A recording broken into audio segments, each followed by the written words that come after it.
NEET UG की दोबारा परीक्षा के मद्देनजर केंद्र सरकार ने बड़ा फैसला लिया है। टेलीग्राम पर केंद्र सरकार की ओर से अस्थायी रोक लगा दी गई है। ये परीक्षा 21 जून को होनी है और सरकार ने 22 जून तक टेलीग्राम पर रोक लगाई है।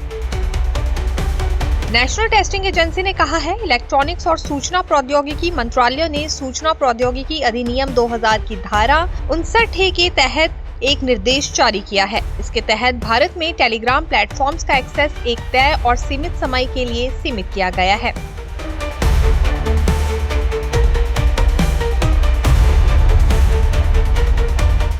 इस अवधि में नीट 2026 की दोबारा परीक्षा का दिन और उससे ठीक बाद का समय शामिल है। 30 जून तक मैसेज एडिटिंग फीचर बंद रहेगा। एजेंसी ने कहा, निर्देश में प्लेटफॉर्म से कहा गया है कि वह भारत में पहले से पोस्ट किए गए मैसेज के लिए मैसेज एडिटिंग फीचर को एक तय समय तक बंद कर दे। यह कदम उस खास फीचर को ध्यान में रखकर उठाया गया है जिसका इस्तेमाल राष्ट्रीय परीक्षाओं के संबंध में घटना के बाद पेपर लीक के सबूत गढ़ने के लिए किया जाता रहा है।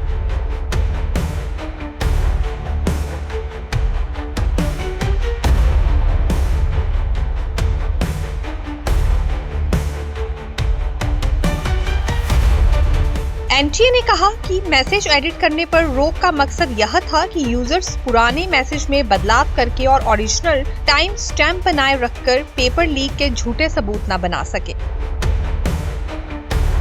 एजेंसी ने माना कि इन पाबंदियों से टेलीग्राम के असली यूजर्स को परेशानी होगी, लेकिन कहा कि ये उपाय कुछ समय के लिए ही है और परीक्षा की शुचिता बनाए रखने के लिए जरूरी है। एजेंसी ने यह भी स्पष्ट किया कि नीट यूजी 2026 की दोबारा परीक्षा तय समय के अनुसार 21 जून को ही होगी और उम्मीदवारों से अपील की है कि वे अपडेट के लिए सिर्फ एनटीए के आधिकारिक चैनलों पर ही भरोसा करें।